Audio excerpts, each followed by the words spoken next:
අයිබෝන් කියලා පිළිගන්නවා අපේ පෙන්සිල් ඔක්කොම චමීට එච්චර අරගෙන තවත් වීඩියෝ එකකට. ඉතින් ඔයාලා දන්නවා ඇති දැන් අලුතෙන් එන ඩාර්ක් තීම් එක ගැන. ඉතින් ඔයාලා දන්නවා ගොඩක් කට්ටිය පාවිච්චි කරනවා මෙන්න මේ ඩාර්ක් තීම් එක. ඉතින් අද මම අරන් ආවේ කොහොමද ඔයාගේ ෆෝන් එකට ඩාර්ක් තීම් එක ඇප්ලයි කරන්නේ කියලා. ඉතින් මේ වීඩියෝ ගොඩක් අදගත වෙන්නේ ඩාර්ක් තීම් එක ඇප්ලයි කරගන්න බැරි ෆෝන් තියෙන කට්ටියට. ඉතින් අපි බලමු කොහොමද ඩාර්ක් තීම් එක ඔයාගේ ෆෝන් එකට හරියට මැච් කරගන්නේ කියලා. අපි ආ වීඩියෝ එකට. හරි ඉතින් ඔයාලා යන්න Play Store එකට. Play Store එකට ගියාට පස්සේ ඔයාලා සර්ච් කරන්න EMUI theme කියලා. ඉතින් මේක සර්ච් කරාට පස්සේ එනවා මෙයාගේ රිසල්ට් ගොඩක්. ඉතින් ඒකෙන් මං ආසම් හොඳම එක මෙන්න මේ pitch black කියන එක. ඉතින් ඒකට යන්න. ඉතින් ඒකට ගියාට පස්සේ ඔයාලා ඒක ඉන්ස්ටෝල් කරගන්න. ඉතින් ඔයාලට මේ පල්ලේ ඩීටේල්ස් ටික තියෙනවා මේ විදිහට. ඔයාලට බලන්න පුළුවන්. ඉතින් ඔයාලා ඉන්ස්ටෝල් කරගෙන මේක ඕපන් කරගන්න. ඉතින් ඕපන් කරගත්තට පස්සේ මෙන්න මේ වගේ ඉන්ටර්ෆේස් එකක් ඔයාලට බලා ගන්න පුළුවන්.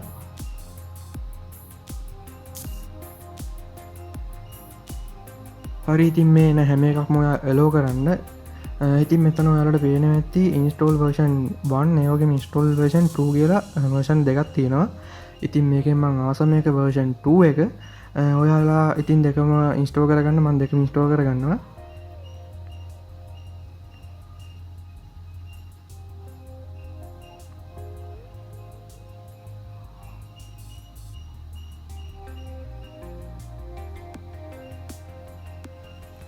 හරි ඉතින් ඔයාලා ඉන්ස්ටෝල් කරගත්ත පස්සේ යන්න තීම් කියලා තීම් එකට. ඉතින් තීම් එකට ගියාට පස්සේ මේ විදිහට ඔයාලගේ තීම් ඇප් එක ඕපන් වෙනවා. ඊට පස්සේ ඔයාලට යන්න my theme වලට. ඉතින් ඔයාලගේ වෙනස් ඇති තියෙන විදිය. ඉතින් මෙන්න තියෙන අපි ඩවුන්ලෝඩ් කරගත්ත තීම් දෙක. ඉතින් මේ පළවෙනි version 1 කියන තීම් එක මේ තියෙන්නේ. ඒවගේ version 2 කියන තීම් එක තම මේ තියෙන්නේ. මම මේක වැඩියෙන් මාස මෙන version 2 එක ඒ හින්දා මම ඒක ඇප්ලයි කරගන්නවා. හරි ඉතින් ඔයාලට මේ වගේ තමයි බලා ගන්න පුළුවන් ඉන්නේ. ඉතින් ඔයාලට මේ තීම් එක ඕනනම් කස්ටමයිස් කරගන්න පුළුවන්. ඉතින් ඔයාලට පේනදි දැනටමත් black dark එක මෙන්න ඇවිල්ලා තියෙනවා බක් එකක්. ඉතින් මේ වගේ බක් දෙක තුනක් තියෙනවා ඔයාලගේ මේ තීම් එකේ.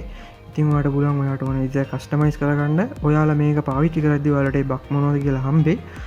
ඉතින් ළඟදිම මොකක් හරි අප්ඩේට් එකක් එවයි ඒක ෆික්ස් කරගන්න. ඉතින් මම මේ විදිහට මට ඕන විදිහට මේක මම කස්ටමයිස් කරගත්තා. ඉතින් ඔයාලට මේක දැන් ඇප් එක ඕනේ නැත්නම් ඔයාලට පුළුවන් මේක අන්ඉන්ස්ටෝල් කරගන්න. මොකද අපි අර දෙක ඩවුන්ලෝඩ් කරලා දින හින්දා. ඉතින් ඕක තමයි වීඩියෝ එක. ඉතින් ඕක තමයි මම දරන්න ආපු වීඩියෝ එක. මම හිතනවා මේ වීඩියෝ එකකට ගොඩක් වැදගත් වෙන්න ඇති කියලා. ඉතින් මේ ඩාර්ක් තීම් එක දැන් ගොඩක් කට්ටිය පාවිච්චි කරනවා. ඉතින් අපි ඊළඟ වීඩියෝ එකෙන් හම්බෙමු. මේ වීඩියෝ එක ෂෙයා කරන්න, කමෙන්ට් කරන්න, ඒ වගේම මතක කරන්න එපා සබ්ස්ක්‍රයිබ් කරන්න. අපි ඊළඟ වීඩියෝ එකෙන් හම්බෙමු. චමීට එච්චරගෙන තවත් වීඩියෝ එකකින් හම්බෙනකම් සුබ දවසක් වේවා කියලා ප්‍රාර්ථනා කරනවා. අපි ඊළඟ වීඩියෝ එකෙන් හම්බෙමු.